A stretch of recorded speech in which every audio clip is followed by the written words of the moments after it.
वैदिकी अमृत ध्यान साधना प्रभात सत्संग में आप सभी साधक साधिकाओं का, उपासक उपासिकाओं का हार्दिक स्वागत है।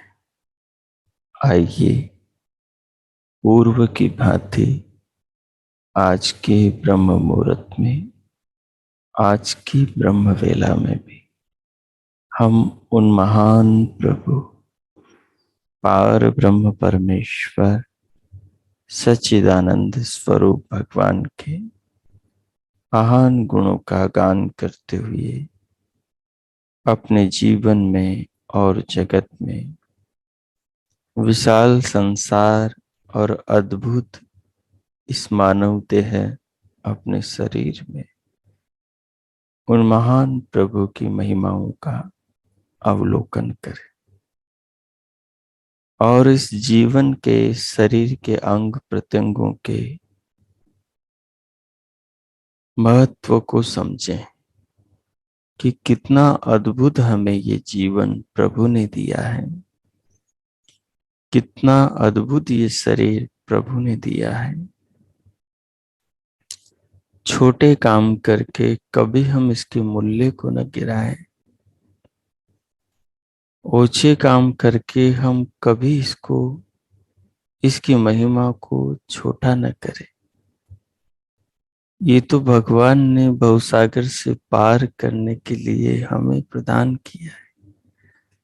तमाम बुराइयों से, दुखों से, दरिद्रताओं से, तमाम प्रकार के अज्ञान से, अविद्या से, क्लेशों से, बुराइयों से, दुर्गुणों से, इनसे मिलने वाले कष्टों से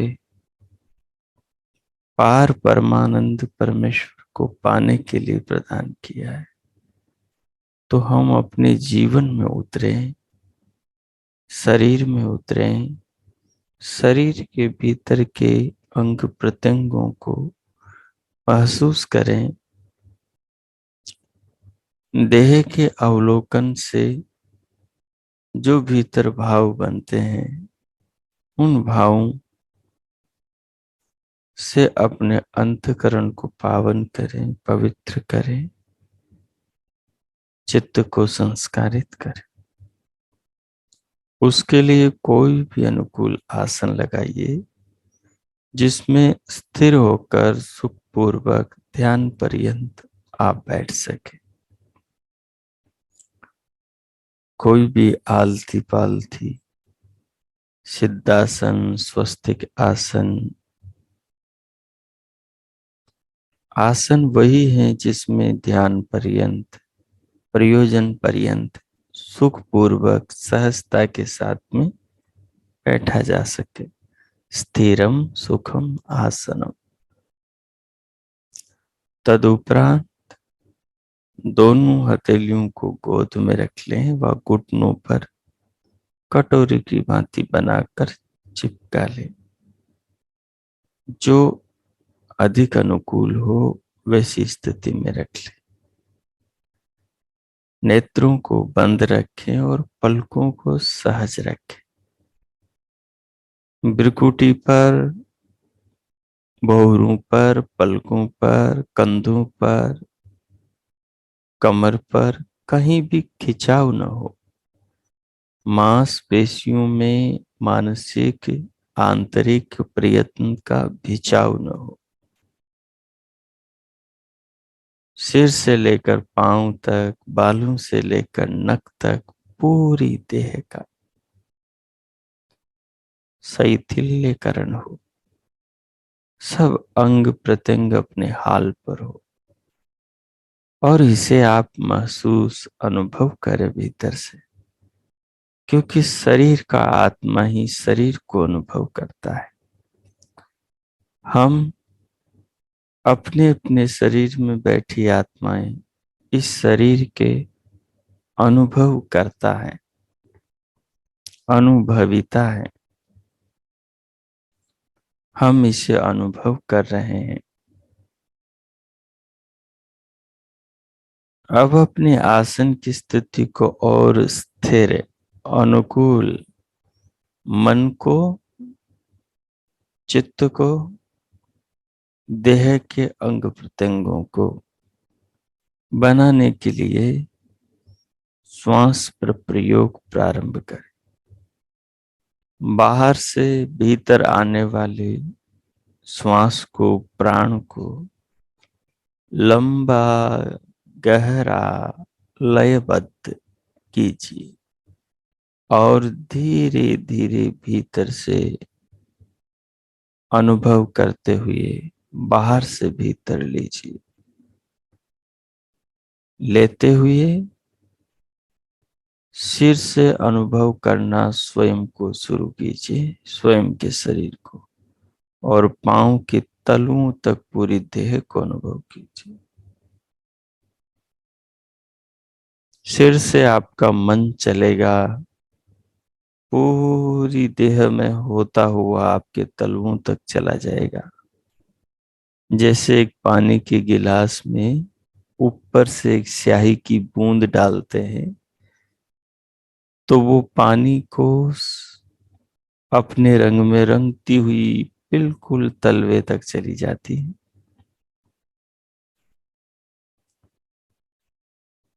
मन भी जब सिर से नीचे पांव के तलवों तक जाए तो वो भी सारे शरीर को अनुभव कराता हुआ आत्मा को एक अंग से दूसरे पर, दूसरे से तीसरे पर क्रमशः जाता चला जाता है।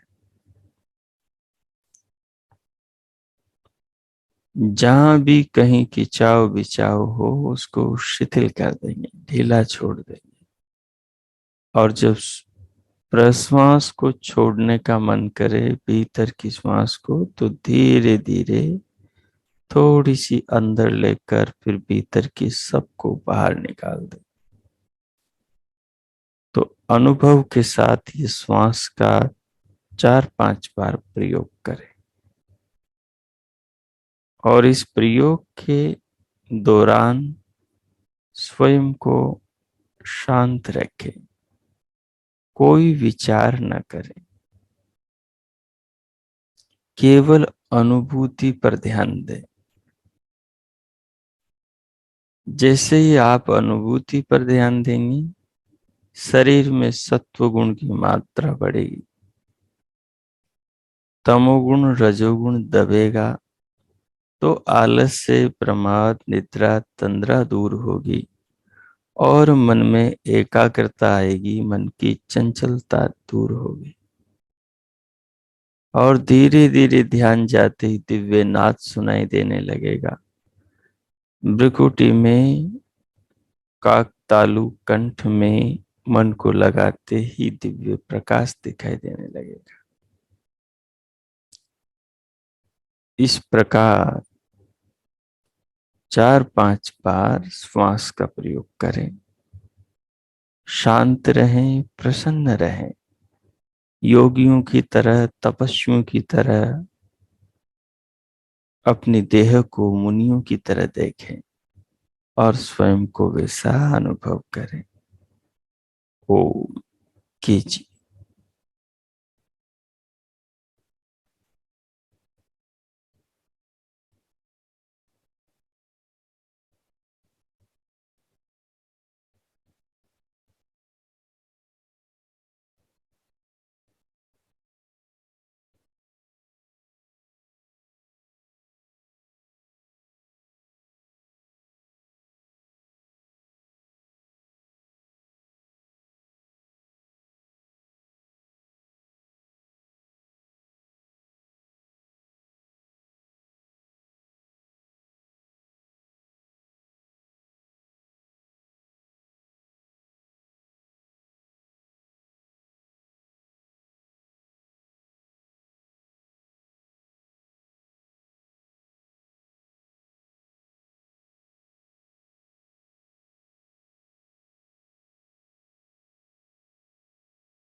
ओ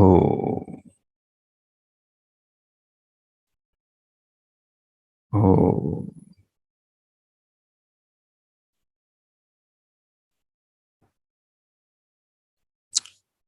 इस प्रकार श्वास प्रश्वास के माध्यम से उसे अनुभव करते हुए शरीर को अनुभव किया, सत्वगुण को बढ़ाया, रजोगुण तमोगुण को दबाया, मन को एकाग्रचित किया, शरीर के आलस से प्रमाद को दूर भगाते हुए दिव्य नाद सुना, दिव्य प्रकाश देखा। इन सब के बाद अब बाहर से श्वास को धीरे धीरे भीतर भर के रोक कर प्रभु नाम ओम का मानसिक जप जपे। एक बार मानसिक जप करके फिर स्वयं को रोके और फिर ओम का जो अर्थ है कि प्रभु सर्वरक्षक है, प्रभु का जो सर्वरक्षक स्वरूप है उस पर तनिक विचार करें कि वो हमारी सब प्रकार से कैसे रक्षा कर रहे हैं। खाने पीने के पदार्थों से, जलवायु से, अग्नि से, आकाश से, पृथ्वी से, खनिजों से, पहाड़ पर्वत, सागर सरिताओं से,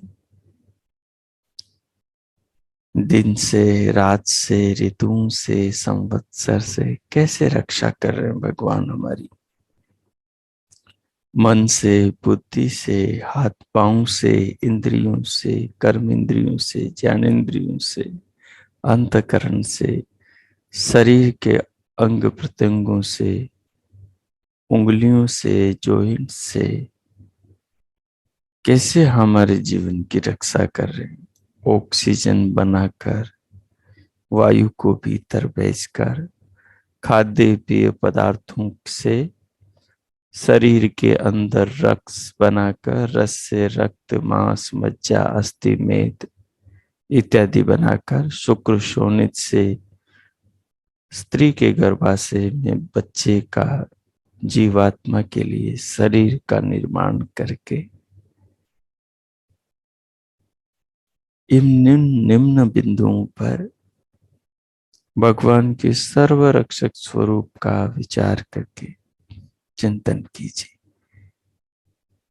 थोड़ा सा चिंतन करके फिर ओम नाम का स्मरण करके उसे रोक दें।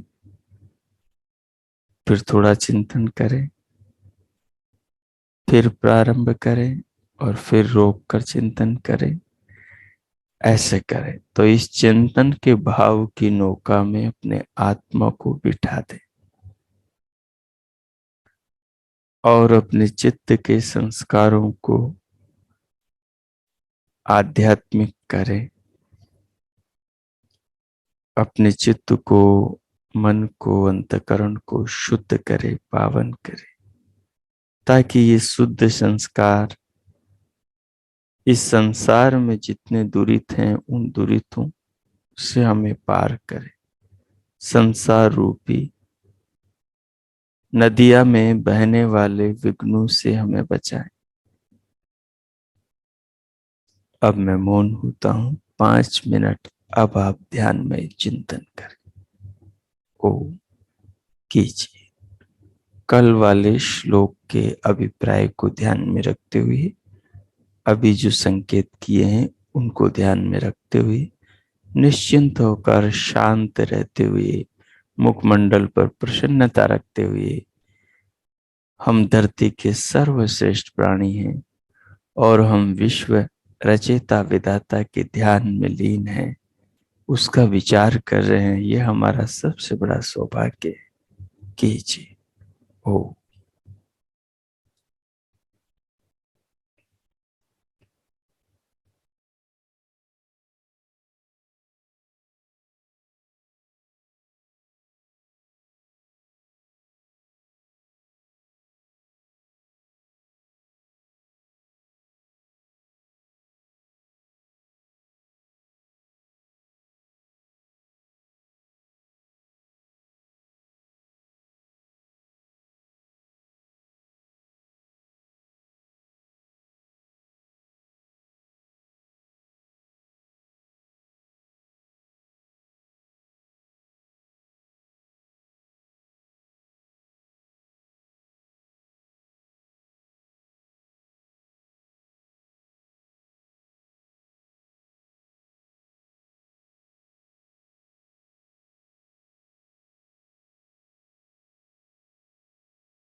हो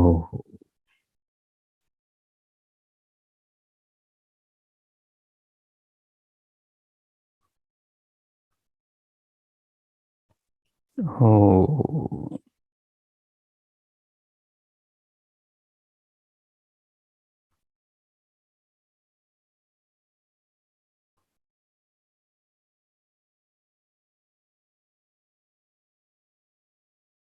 इस प्रकार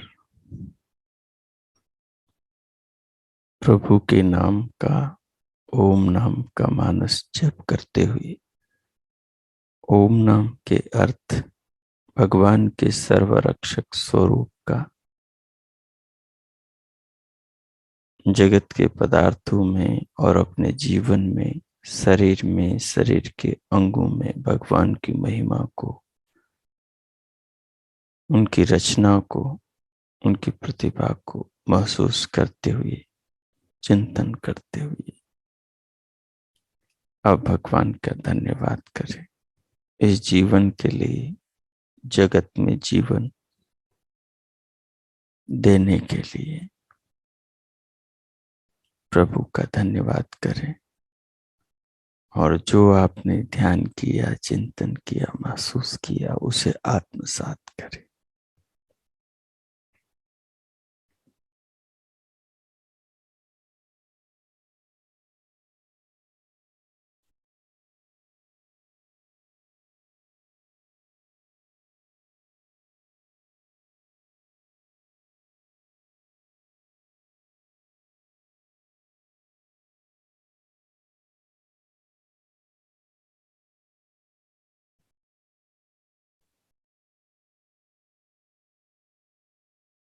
भगवान का धन्यवाद करते हुए अब स्वयं को भीतर से बाहर स्क्रीन पर लाए।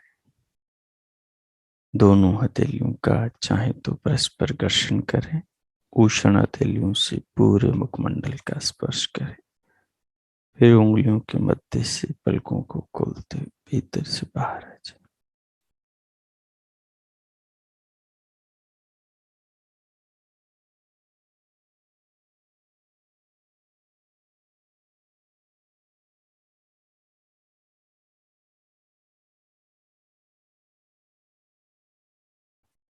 ओ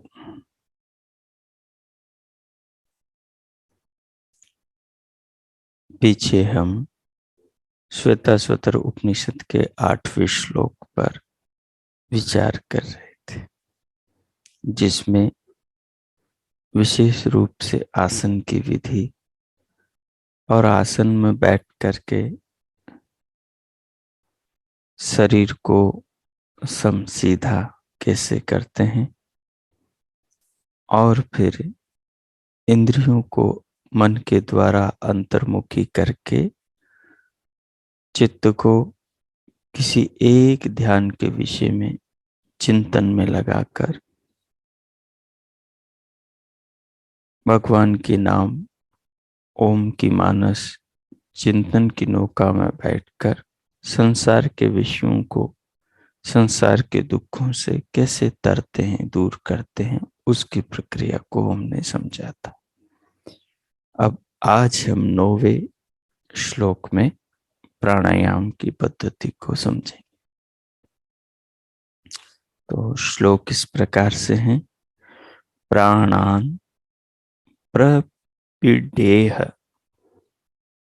संयुक्त चेष्टः क्षीणे प्राणे नासिकयो उच्चवसित दुष्टास्वयुक्तम मिववाहमेनं विद्वान् मनोधारयेता प्रमत्तः।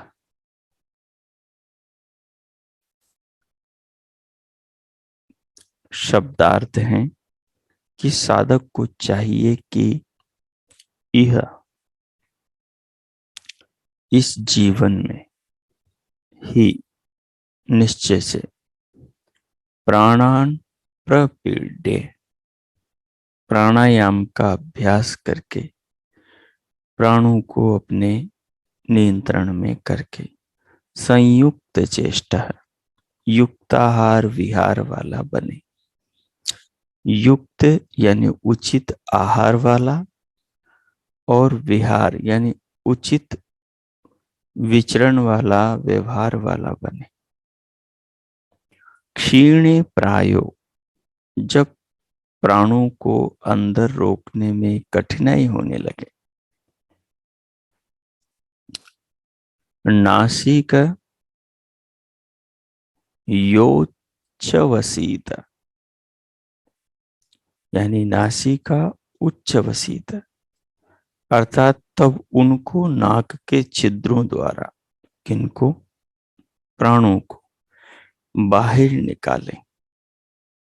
जब प्राण भीतर रोके न जाएं, घबराहट होने लगे, तो भीतर के प्राणों को दोनों नासापुटों से धीरे धीरे क्षमता अनुसार बाहर निकालें। एवं वाहम, इस शरीर रूपी वाहन को विद्वान बुद्धिमान व्यक्ति अप्रमत्ता, प्रमाद रहित होकर, मनः मनोयोग पूर्वक, दुष्टा स्वयुक्तमेव, दुष्ट अश्व युक्त रथ की भांति,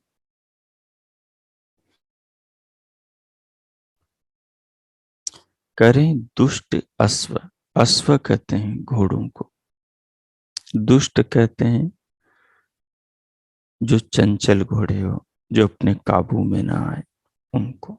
तो दुष्ट अश्व युक्त, दुष्ट घोड़ों से युक्त रथ की भांति धारयत, धारण करे, संचालित करे। चंचल घोड़ों को जैसे लगाम के द्वारा अपने बस में रखकर अपने गंतव्य की ओर रथ में जोत कर रथ को ले जाया जाता है, वैसे ही अपने प्राणों के माध्यम से इंद्रियों को अपने कल्याण की दिशा में, कल्याण के विषयों में, कल्याण के चिंतन में लगाकर रखें।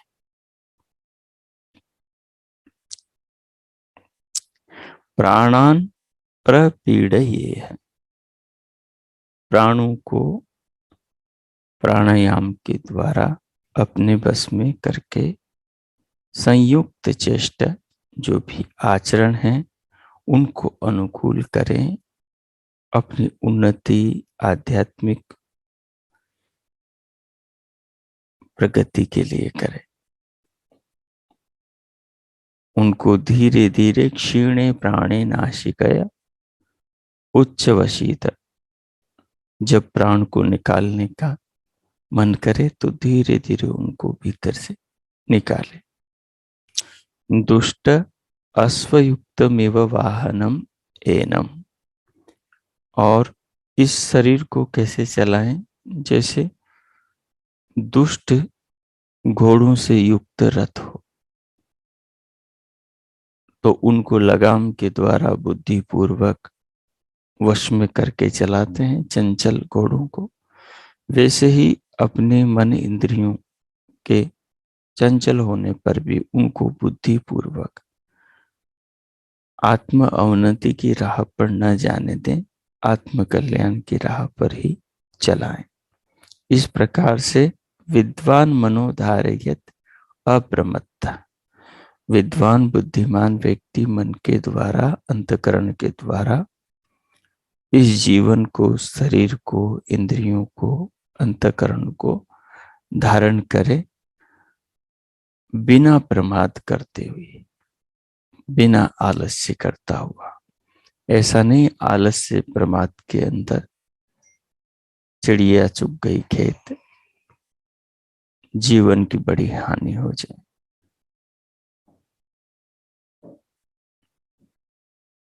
अब आगे देखें। अब विशेष में कहते हैं, यह उपदेश इसी रूप में कठोपनिषद 3:6 में और गीता में 6:17 में भी है, मनुस्मृति में 6:91 में, तथा योग दर्शन में साधना पाद के 30वें और 32वें सूत्र में जो यमों और नियमों का उपदेश है, वह भी प्रकारांतर यानी अलग अलग प्रकार से इसी विषय से संबंधित है। इस विषय का विस्तृत उल्लेख मैंने अपनी पुस्तक यम नियम प्रदीप सदाचार चंद्रिका में किया है। सदाचारवाद के प्रशिक्षण, विश्लेषण और अनुष्ठान में वह बहुत उपयोगी पुस्तक है। उसे कई संस्थानों के नैतिक प्रशिक्षण पाठ्यक्रम में भी सम्मानित किया जा चुका है। संयम व आत्मनियंत्रण का यह मार्ग कुछ प्रयत्न साध्य तो अवश्य है, परंतु असंभव नहीं है। अर्थात जो बातें बताई जा रही है, इन बातों को मेहनत करके, प्रयत्न करके अपने जीवन में उतारा जा सकता है, इन्हें जिया जा सकता है। ये बातें असंभव नहीं है, थोड़ी मेहनत करने से जीवन में आ जाती है। अभ्यास और वैराग्य द्वारा इस मार्ग की कठिनाइयों को दूर किया जा सकता है। उपासना कर्म में सफलता प्राप्ति की कुंजी और उन्नत शरीर की आधारशिला भी यही है। कुछ लोग विविध प्रकार से नैतिक जीवन के उत्तम नियमों को तोड़ते हैं।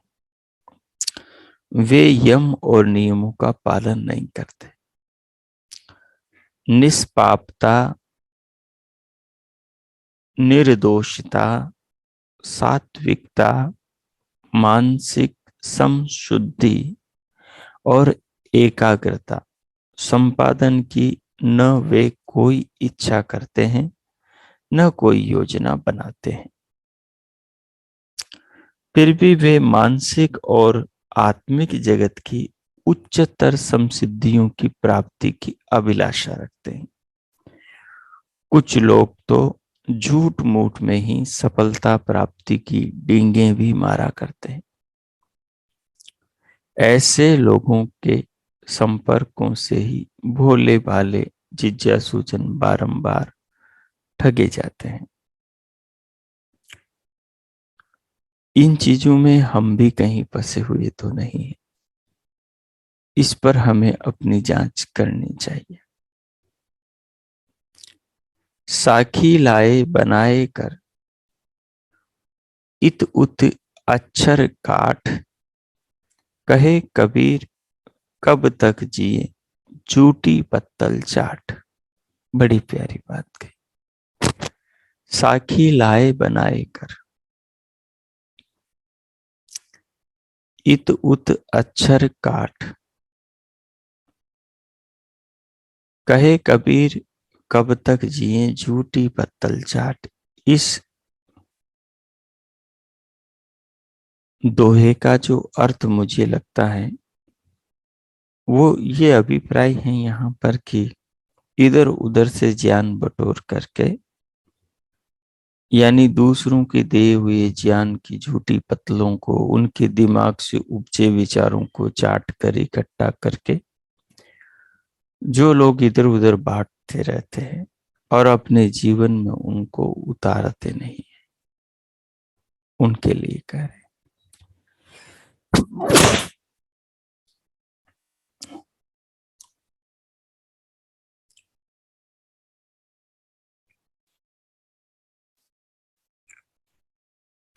एवमेव यानी इसी प्रकार मन मलिन तन सुंदर कैसे,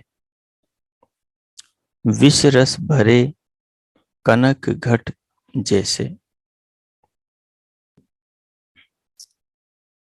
मन मलिन तन सुंदर कैसे, मन मलिन हो और तन सुंदर कैसे, फिर तन व्यक्ति का सुंदर कैसे होगा। विष रस भरे, जहर और अमृत से भरे कनक घट जैसे।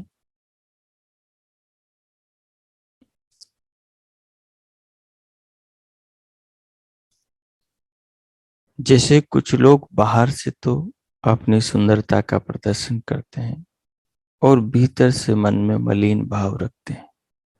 वो कैसे होते हैं? जैसे कोई घड़ा है, उसके मुख पर तो मीठा शहद लगा है और उसके भीतर विष भरा है। ऐसे लोग होते हैं। ऐसे लोगों से सावधानी रखें और खुद ऐसे न बने। किन्हीं न किन्हीं अर्थों में असावधानी के कारण हमारा जीवन भी इन बातों के अंतर्गत आ जाता है। बाहर से तो सब सुंदर ही दिखना चाहते हैं, कौन बदसूरत दिखना चाहता है। सब साफ सफाई, सब नहा धो के अच्छे वस्त्र पहन के हर प्रकार से अच्छे ही दिखना चाहते हैं, लेकिन मन में राग द्वेष छल कपट ये सब चीजें भरी रहती। तो ऐसा व्यक्ति तो उस घड़े की तरह है जिसके मुख पर तो मीठा शहद लगा है और उसके भीतर विष जहर भरा है। तो ऐसे जीवन से बचना चाहिए, क्योंकि ईश्वर तो सर्वज्ञ सर्वद्रष्टा है। कर्मों का फल तो वही देगा। कोई भी ऐसा कोई उपाय नहीं कि चालाकी से हम बुरा करें और अच्छा फल पालें। तथा माला तो कर में फिरे और जिह्वा मुख माही, मनवा तो चहुदिस फिरे यह तो सिमरन आई। माला लीनी काठ की धागे ले पिरोए, मन में घुंडी पाप की ओम जपे क्या होए। जो आदमी बाहर से तो भक्ति का दिखावा करता है और भीतर से पापों में डूबा हुआ है, वो व्यक्ति ऐसा ही है जैसा ऊपर बताया गया है कि मन मलिन तन सुंदर कैसे, विष रस भरे कनक घट जैसे। माला तो कर में फिरे। कितने लोग माला फेरते? बहुत लोग फेरते। माला तो सामने हाथ में फिरती रहती और जिह्वा मुख माई, और जिह्वा तो मुख के अंदर रहती है। उसका किसको पता चल रहा है कि ये भगवान का नाम ले रहा है या कोई बुरा चिंतन विचार कर रहा है। मनवा तो चहुदिस फिरे, और मन तो जो संस्कार चित्त में पड़े हैं उन्हीं संस्कारों के अनुसार इधर उधर के विचारों में डूबा रहता है। ये तो सिमरन न, ये भगवान का स्मरण करना नहीं है। माला लीनी काठ की लकड़ी की माला बनाई, धागे ले पिरोई और धागे में उन मनकों को पिरो लिया।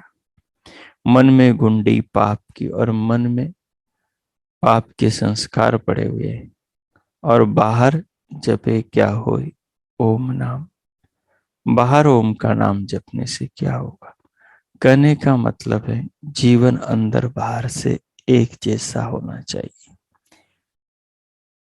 यदि माला भगवान के नाम की फेर रहे हैं तो वो भगवान के नाम के अनुसार अर्थात ओम के आदेश के अनुसार हमारा जीवन होना चाहिए, तभी माला फेरने की सार्थकता है। नहीं तो हम भी धोखे में रह जाएंगे कि हमने जीवन भर माला फेरी, अब तो मुक्ति मिल ही जाएगी, लेकिन ये पता ही नहीं किया कि माला तो बाहर फेरते रहे, मन में तो हम पाप विचारते रहे, दूसरों का अनिष्ट दूसरों का बुरा सोचते रहे, तो फिर उसका फल नहीं मिलेगा। जैसा वैशेषिक पढ़ने वाले समझ रहे हैं, वहां महर्षि कणाद कहते हैं जो आदमी एक काम अच्छा करता है दूसरे काम में बेईमानी करता है, भगवान उसको दूसरे भले काम का फल नहीं देते, क्योंकि वो बेईमान है।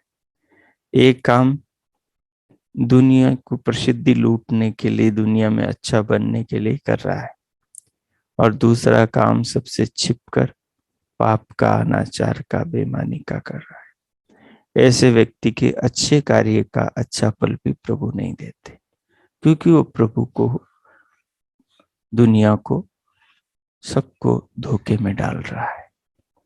तो धोखा देने वाला सज्जन ईश्वर का भक्त कैसे हो सकता है?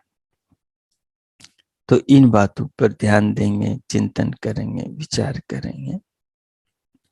आगे उपासना का प्रकरण है, उस पर हम विचार करें। आज के पाठ को इतना ही रखेंगे। अब थोड़ी देर के लिए शांत हो जाए, आंख बंद कर ले, जो आपने सुना उस पर तनिक आत्मचिंतन करे, उसको आत्मसात करे, और प्रभु को सामने रखकर धन्यवाद करें इस जीवन के लिए, ज्ञान के लिए, और स्वयं को इस ज्ञान का जो सार है उसके अनुरूप जीने के लिए संकल्पित करें। ओ कीजिए, 1-2 मिनट में मौन हो तो।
हो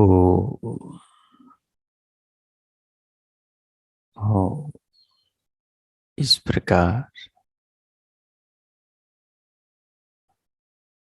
जीवन को समझते हुए, जीवन के लक्ष्य को समझते हुए, जीवन जीने की वैदिक शैली को समझते हुए, भगवान का धन्यवाद करते हुए अब हम शांति पाठ करेंगे। ओम। ओम।